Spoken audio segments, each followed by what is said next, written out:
Sponsor of today's video is Fiscal.ai. Of course, we use fiscal data in all of our videos and over on chipstockinvestor.com. And you can get 15% off of any paid plan with our unique link, fiscal.ai/CSI. We'll use a couple charts from Fiscal today. Stay tuned. You'll see some like this one right here, comparing the revenue breakdown of the Fab Five. We call them the Fab Five: ASML, Applied Materials, Lam Research, Tokyo Electron, and KLA Corp. We'll break it down and what happened to make this a thing over the course of the last 20 years. And more importantly, what's happening right now in the world of wafer fab equipment. That's fiscal.ai/CSI. Check it out in the description below. It feels like we haven't talked about the fab equipment choke point and the semiconductor industry flow for a while. In general, we've talked about a few specific companies, especially Lam Research just recently, but one of the reasons we haven't been talking about it as a general whole is that there's a lot of worry that maybe these companies are too expensive. And maybe that's the case, but where could an investor diversify their portfolio if not into companies like these at the choke point of the semiconductor industry? There's another industry with a lot of overlap with fab equipment. Tell me more. Oh, you're not going to tell me more. Not yet. And when we're talking about fab equipment, this is primarily the area that we're talking about in the semiconductor manufacturing process. Are these companies overpriced in general? And how can we diversify if you find yourself with too much exposure to these? This is interesting because there is still a lot of merger and acquisition activity going on right now. So maybe things are not completely outrageously overpriced yet. This is the dynamics for the Axcelis plus Veeco merger. They're in the final approval stages. They're just waiting on approval from China. Second half of 2026. So possibly in just a few months, this is done. Now, even with these companies combined, they're not going to be ranking in the Fab Five. It's not going to be that type of company. Especially because this is 2024 revenue. By the time they merge, it's going to be more like $1.5 billion in sales, not $1.7 billion. And we did call out Axcelis being a potentially cheap company a few times last year. It's not cheap anymore, but you might want to hold if you already own it. It'd be a nice diversified company. So we're still talking about mergers and acquisitions. Here's another interesting one that we want to point out. Onto Innovation and Rigaku. What is Rigaku? X-ray imaging, but not like an X-ray for people. If you ever broke an arm or whatever, not that type of X-ray. This is more like industrial X-ray imaging, including emerging use cases for semiconductors. And especially if you start thinking about the 3D stacking of features within chips or the vertical 3D stacking of chips on top of each other, how do you do quality control after that thing has been finished? X-ray imaging. Onto Innovation has this optical critical dimension metrology, OCD. So they acquired 27% of Rigaku stock and kind of did a tie-up where customers could use that X-ray imaging and then do analytics on it using Onto's platform. Pretty cool stuff. I saw some commentary on Onto. They issued some notes, some convertible debt to help fund that acquisition of the stock, which you can see here. They now own 27% of Rigaku, behind basically a subsidiary of the Carlyle Group. And is Onto Innovation wildly overpriced? Of all the portions of the wafer fab equipment out there, I feel like metrology is one of the more durable segments because they don't just sell the equipment. They have a really high percentage of recurring service revenue. They have lots of software that they sell to their customers. Metrology is still an interesting spot. Even though stock prices are elevated, the valuations are elevated. Onto is still an interesting one to us here. And I like these kind of more creative acquisitions. It's not an outright acquisition, but they get the partnership tied up with some equity, circular relationships. And then we'll just call out one more here. Another creative way a merger and acquisition can happen. Onto bought a small equipment segment from Kulik and Safa at one point. Yes, last year. And then Applied Materials announced a few weeks ago that they're buying the next business from ASMPT. And who's ASMPT? Formerly part of ASM International, former parent company of ASML, part of that partnership that ASM International had with Philips many years ago that kind of created all these different companies with the ASM name in it. ASM PT, ASM Pacific Technologies, but this is basically the Asia segment of ASM that does a lot of advanced packaging equipment. And this purchase that Applied Materials made, it's for deposition on panel level substrates, the squares, not the circles, square panels. Yeah, next big thing. But another creative one where we have started to see a lot of merger activity the last couple of years, especially in this market. And instead of these companies like Applied Materials that would definitely run into antitrust issues, if they tried to buy the whole company outright, just saying, hey, maybe we can just buy this little tiny segment of your business that you're not doing much with, it's struggling, but we could sure use it.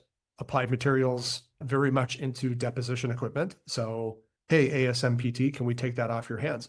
It's cautious M&A, so it's not like these companies are seeing amazing deals out there to be had, but obviously enough value that they're willing to throw some cash around to go out and consolidate more industry market share to themselves. If you're trying to get acquainted with this part of the industry, this is who you want to start learning about. These 5 companies right here: ASML, Applied Materials, Lam Research, Tokyo Electron, and KLA Corp. KLA being the biggest of the metrology companies that still interest us the most of all the different subsegments within this. And this is why you would want to be interested in these 5 companies right here. This is an epic 20-year run. Yeah, this is total revenues for those 5 companies. They still control about 70% of annual fab equipment spending. And the stocks are up because 26 and 2027 are going to be record revenue years for these companies. But what about beyond that? Beyond 2027? Oh, hey, we talked about this when we did ASML last month. Oh, yeah. Tell me about it. So there could be a hiccup around 2028. This is not necessarily going to be like a bear market or anything, but maybe some sort of mid bull market cycle downturn for semiconductors. That's not unheard of. That happens all the time for the semiconductor market. The cycles tend to be very fast for this type of equipment. Beyond that, through the end of the decade, the expectation is that the semiconductor market does continue to grow. That is ultimately what TSMC was saying with some of their recent commentary. Was the demand from their end market customers is, we're going to need a lot more semiconductors for the next 3 to 5 years. Please keep expanding fab capacity. It's not going to be in a straight up and to the right line, but overall, the average appears at this particular point that it will be definitely on average up and to the right with some bumps in the road. So if you didn't miss out on the Fab 5 or any of the wafer fab and packaging equipment companies, one method that you could use is nibble now and then wait to buy more later when there are inevitable volatility to the downside events. Or you could do something like a DCA. Maybe we should talk about the next segment related to all of this. If you need some diversification in your portfolio beyond just the semiconductor supply chain, because there are other options that are related that kind of bump up to and overlap with the Fab 5 and the wafer fab equipment companies. Here's Casey's list of these companies. Do we have a catchy name for this, like the Fab 5? I wanted to stop at 4 so we could call it the 4 tops. But we can't stop at 4. You added 3 more. But we'd leave out Agilent if we just stopped at 4. I think we call it the Lab 7. Here's the Lab 7. Okay, we're going to go with it. This is your domain. Remember, Casey, the healthcare expert. So explain what these are. Yeah, you may not think about this as much of a related industry, but it is a life science chemistry lab equipment providers. In fact, a lot of these companies have some semiconductor equipment or testing equipment or solutions, perhaps. This list is non-exhaustive, obviously, and excludes healthcare and health tech devices used in end market patient care. If you're watching this and you're thinking, well, actually, this company does provide this patient device or whatever, it's possible that a company like Thermo Fisher, they do provide patient devices, but these companies primarily fit into the lab equipment providers. Laboratory capital equipment and consumables as well. That's what we were looking for in this list. A combination of both. So you can think of both the razor and the blades analogy. The capital equipment, the razor, device that you keep for a long time, and then the blades that you keep purchasing to fill up the thing when the old blade gets dull. Thermo Fisher has a small metrology and chemicals classification equipment segment. Merck and Bruker both provide chemical and fab equipment. And there's an interesting story about Merck. You want to tell it really quick? Oh, yeah. If everybody likes business history, we do. That's why we had Jacob on last month, Jacob Goldstein, on to talk about business history. Merck is an interesting one because it's like a multi-century old business based in Germany. And this Merck is not to be confused with Merck and Co. in the US, the pharmaceuticals company. This is the original Merck based in Germany, The OG. the OG Merck in Germany that we're talking about here. What happened is after World War I, this Merck on this list had a US subsidiary business that the US seized as enemy property after World War I, and it became Merck and Co. in the US. And then the remaining Merck for the rest of the world still operates as Merck, but when it operates in the US, it has some other brand names like EDS Electronics. I think they're electronics, chemicals, and equipment business in the US. So that's this Merck that we're talking about here. Really interesting company because it's like lab and life science, but a lot of the lab equipment is for semiconductor and electronics labs, and also some chemical delivery systems and whatnot. If any of that interested any of you, probably not. That's who this Merck is.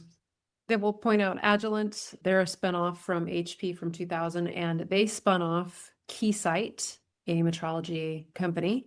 Revity used to be called, my favorite company name ever, Perkin Elmer. Have you used some Perkin Elmer equipment in your past career? Before they divested their applied food and enterprise services business to a private equity firm, and then they rebranded as a much cooler name, Revity. A cooler logo too. Bruker, also life science, but also a lot of metrology, lab equipment, also for the semiconductor industry there in Bruker. So lots of M&A happening. Thermo Fisher's a notorious acquisition company. Yeah, M&A hungry. Yeah. We're going to start building out a healthcare supply chain. For starters, it won't be as robust as the semiconductor supply chain, but the parallel with the semiconductor supply chain with healthcare is these companies harbor the same position as the Fab Five and the wafer fab and test and packaging equipment. These are kind of that to the healthcare industry.